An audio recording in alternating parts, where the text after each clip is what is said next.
تو آج میں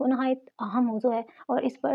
ہر جو سمجھدار انسان ہے وہ اس چیز کو ضرور سوچتا ہوگا اور اس متعلق بات کرنا نہایت ضروری ہے، کیونکہ جو چیزیں آپ کے معاشرے کو تباہ کرتی ہوں، آپ کے معاشرے کی بربادی کا باعث بنتی ہوں، ان پر بولنا، آواز اٹھانا ہر پاکستانی کی بنیادی ذمہ داری ہے۔ اور شعور رکھنے والا انسان اس کو ضرور غلط کو غلط سمجھتا ہے، اور شعور رکھنے والا انسان اس چیز کو سمجھے معاشرہ کس جانب جا رہا ہے۔ تو میں بات کروں گی آج کل جیسا کہ ایک ٹرینڈ بن گیا ہوا ہے